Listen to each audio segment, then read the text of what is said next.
چې دا قوم نه تباه کوي نو څوک به تباه کوي؟ تاسو ورشئ وګورئ عراق دې موږ پې خفه یو، بلکل پې خفه یو په مسلمان باندې. امریکا ظلم کوي، پروردګار د امریکا تس نس کړي، خدای دې تباه کړي، او د عراق د مسلمان دې الله مرسته وکړي. لیکن تاسو د عراق پته لګي چې په عراق کې څومره بحاشي به و، زنانو لوپټې به نه په سرولې، بلکل په لوپټې به نه په سرولې، سړو غوندې په کوټونو په پینټونو کې به ګرځېدې. تاسو ورشئ د عبدالقادر جیلاني رحمت الله علیه قبر دی په عراق کې. خلک وایي یاره وایي د عبدالقادر جیلاني صاحب پیرانو پیر صاحب قبر دی او بیان په بمبارۍ کېږي. د دې پیرانو پیر صاحب او د عبدالقادر جیلاني صاحب د قبر سره خلکو څومره ظلم کو، طوافونه به یې کول لکه د بیت الله. دغې عراقیانو به د عبدالقادر جیلاني رحمت الله علیه قبر ته سجدې کولې. سجده به خدای ته کوې که بنده ته به کوې؟ د امام ابو حنیفه رحمت الله علیه قبر دی، پکې یقین وکړه ما ته چې شمدید خلکو ویلي دي وایي طوافونه به دې لکه بیت الله کېدل، سجدې به ورته باقاعده کېدې، بربنډې ښځې به پکې ګرځېدې. الله رونیول. مونږ هم چې د یو انسان د بچي او د پردي جګړه شي نو هوښیار سړی پردي بچی نه وي، کم بچی وي؟ خپل وي. الله کافر نه وي، کافر له خوا هم جهنم شته،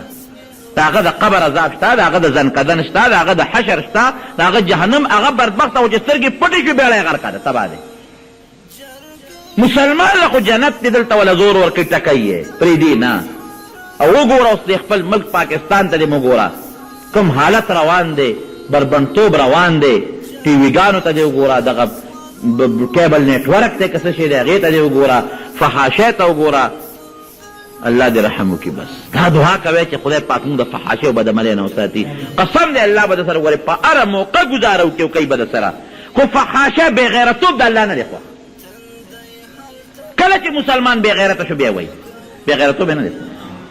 حاجي محمد امین صاحب د خدای وبخښي هغه به وی الله غیرتي دی او غیرتي خوښي. او دا ټیکم ده، حدیث پاک کې راځي چې د الله نه زیات غیرتي بل څوک نشته. چې مسلمان کله غیرتي وي الله ورسره امداد کوي، خو چې مسلمان کله بې غیرته شو، خور لور چې بار ګرځي بربنډ دا بې غیرتوب دی که نه؟ دا مسلمان بیا الله ذلیله کوي، دا رسوا کوي، دا خوارۍ بیا. نو خبرې مې دې پورې کوله چې دا لوبې ټوکې او دا کرکټې مرکټې او دا ډنډۍ منډۍ دا پرېږدی په دې بچو، دا مه دې کوې.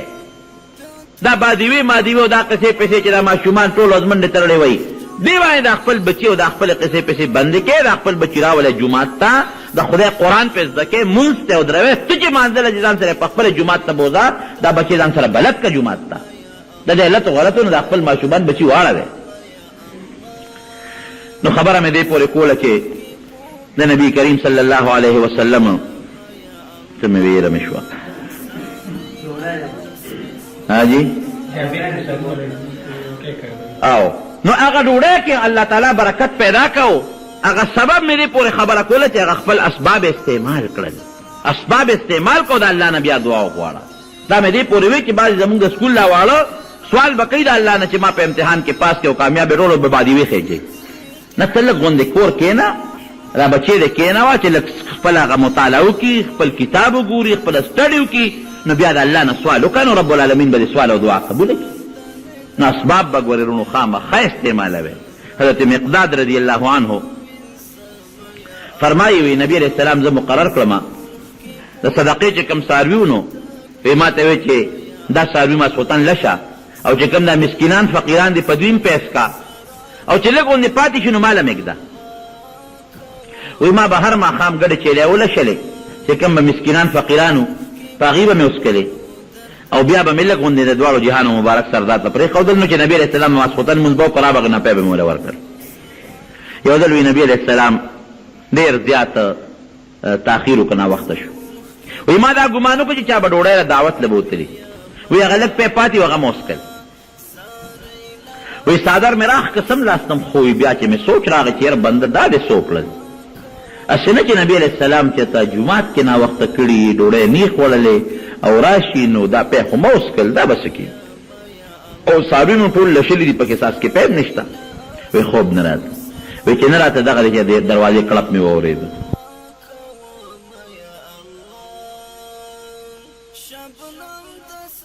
سترګې لګوم نو حیا راځي،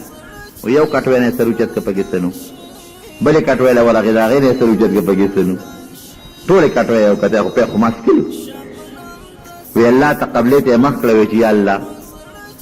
که زه چا موړ کړم نو خدای ته یې موړ کړې، ما ته یې واوروله نو غږ یې ونه کړ یا الله چې زه چا موړ کړم نو خدای ته یې موړ کړي داسې سوال یې وکړ وی بس زه خو پوه شوم چې د نبي علیه السلام دعا قبوله شوه وی څادر مې وغورځو غږ مې ونه کړ منډه مې کړې او په ګډو چیلو ورغلم حالانکه ما له شلې وې مکمل مې ولا غلام دې تشې کړې وې وی چې ورغلم لوښې مې ورته ونیوه نو ټوله ګډو چولو کې پی راغلي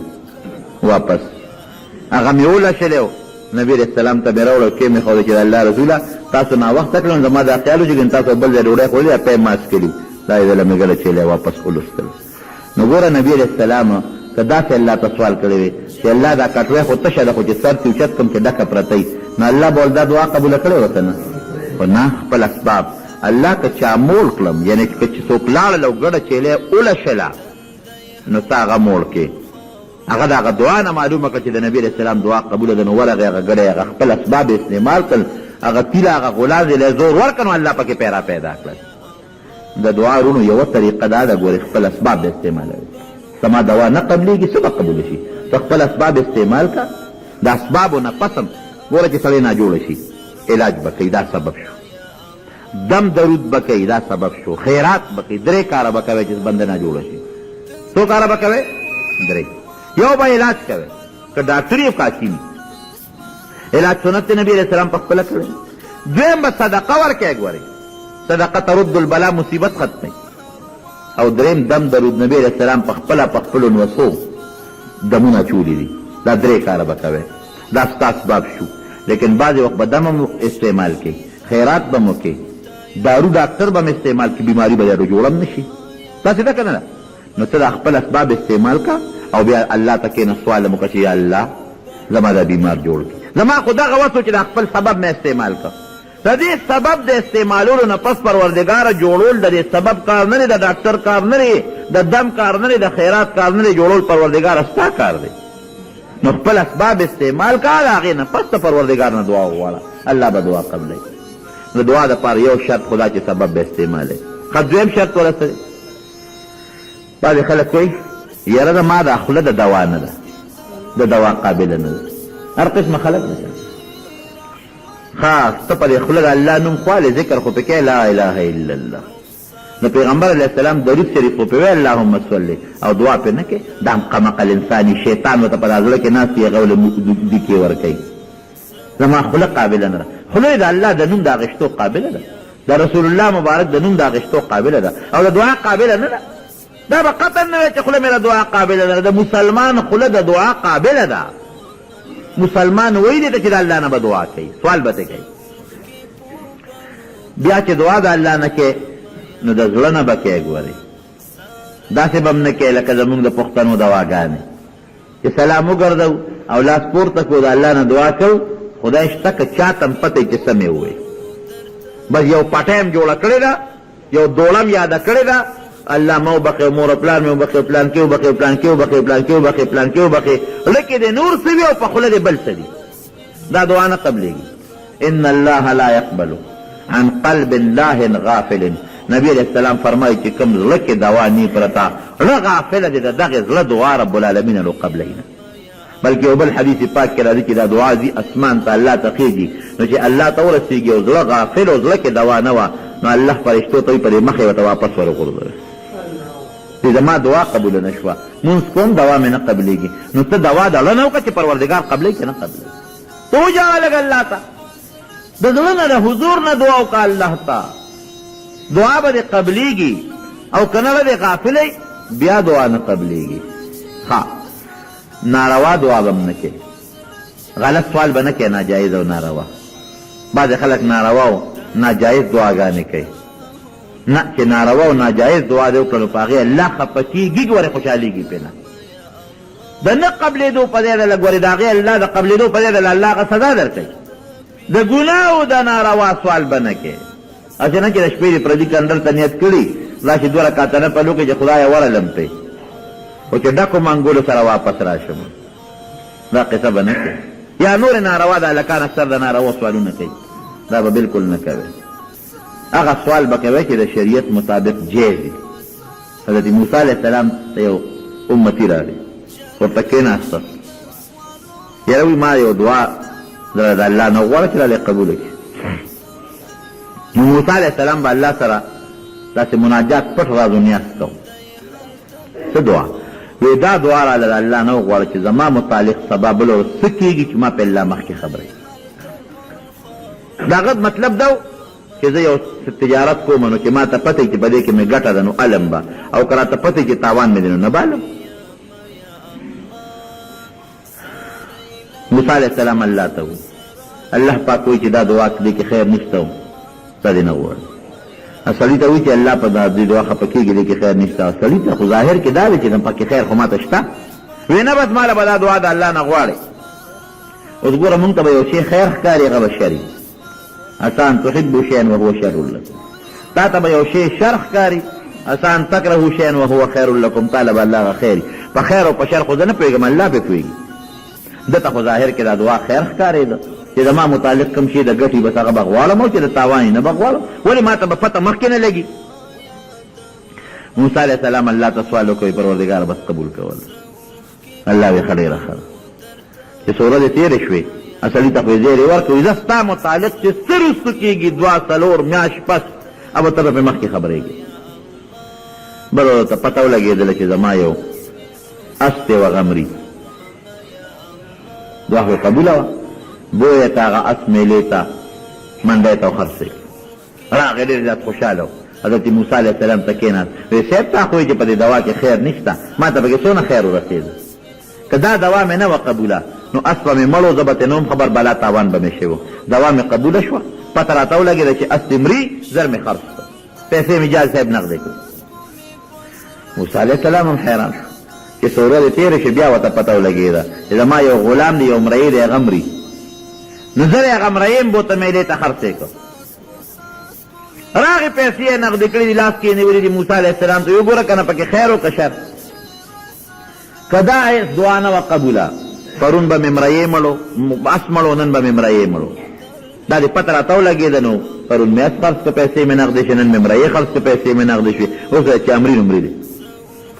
چې یو څو ورځې تېرې شو نو دا پته ورته ولګېده چې اوس به څه مرئ،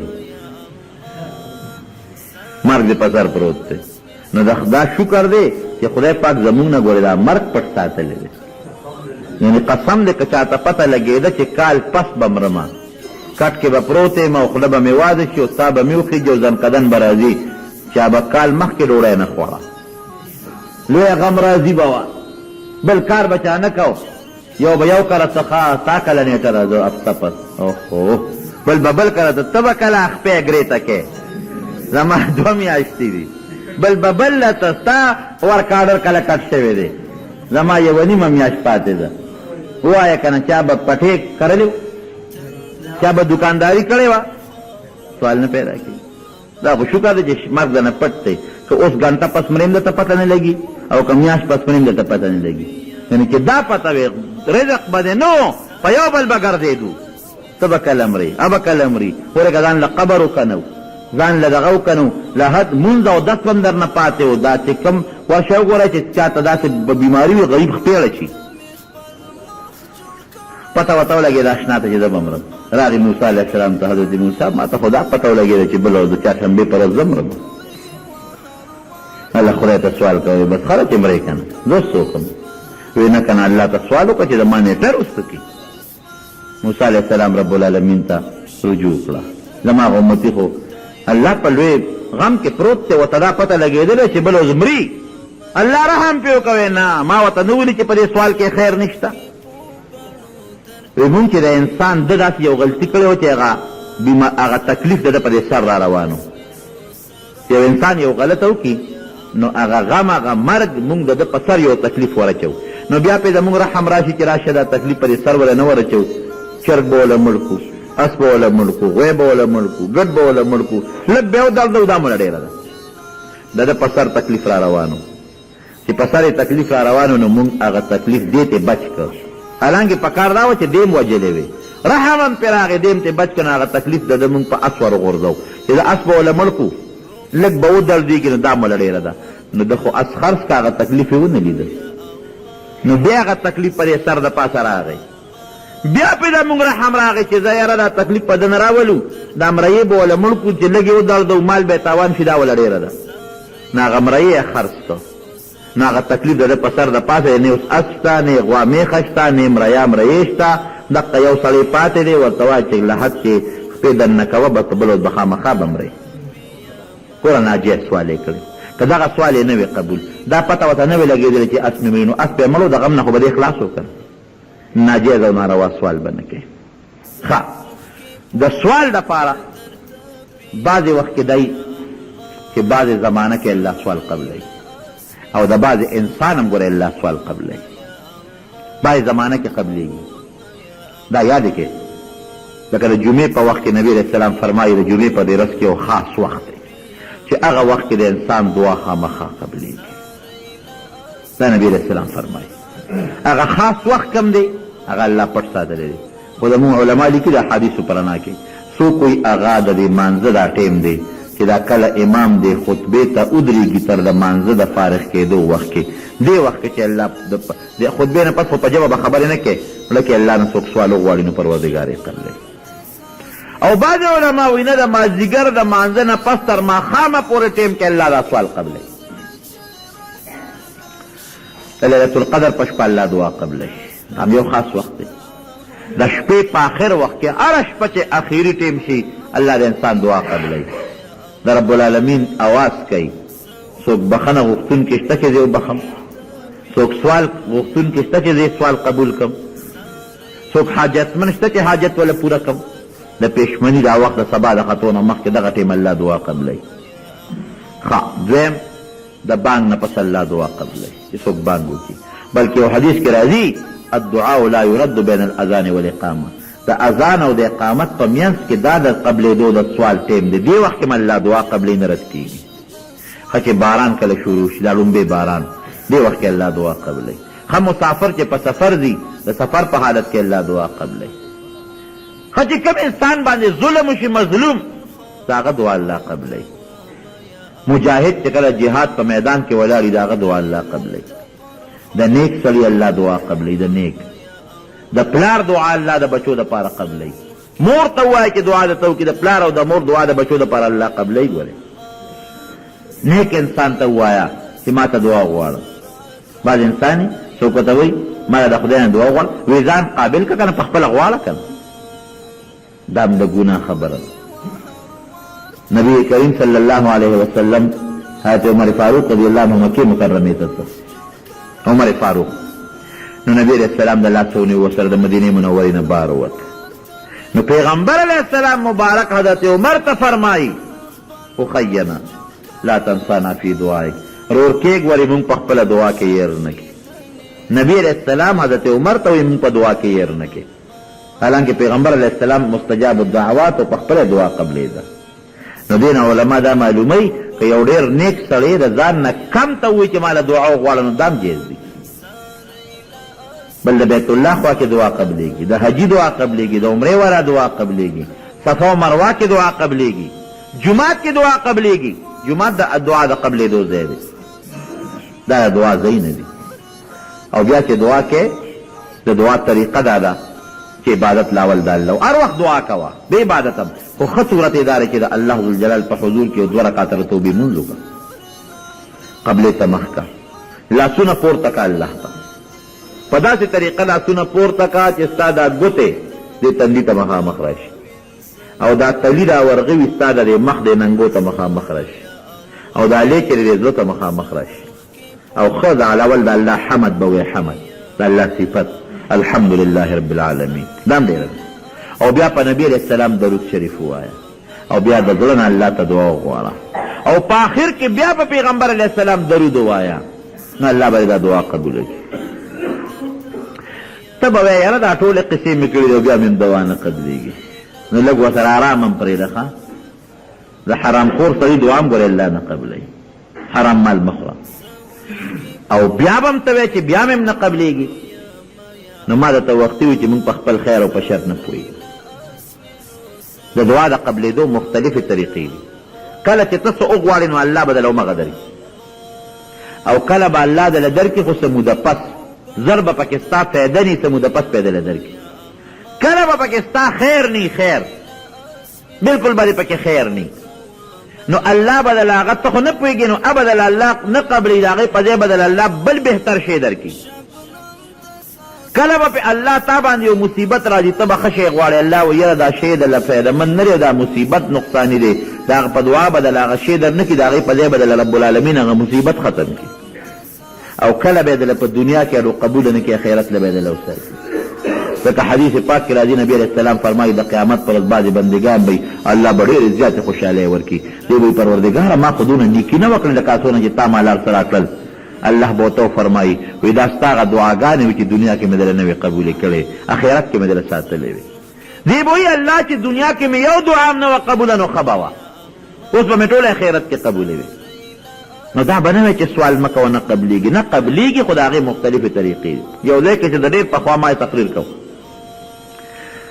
اوس مانځو مدرسه کې مې درس و نو یو ځای ته تللی وم د شپې تقریر مې کو یو مولانا صاحب و هغه زمانه مخکې تقریر وکړو خو ډېر خشته تقریر یې وکړو داسې مزېدار تقریر یې وکړو چې زه ورته داسې وپسخېدم هغه تقریر کوي او زه په دې اړه کې ویم چې خدایه داسې علم خو ما علم راکړي ملا خو د علم وګي یا خدایه اوس دې تقریر کوي خو داسې خشته ملا په تقریر په علم پوهېږي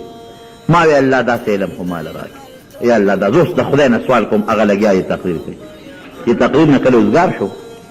نو بیا ناستو چیمس کله نو ما هم ترې تپوس کو ته د کوم ځای یې و هغه زه پېژندم ما نه پېژند نو بیا ما ته وایي چېره مولوي صاحب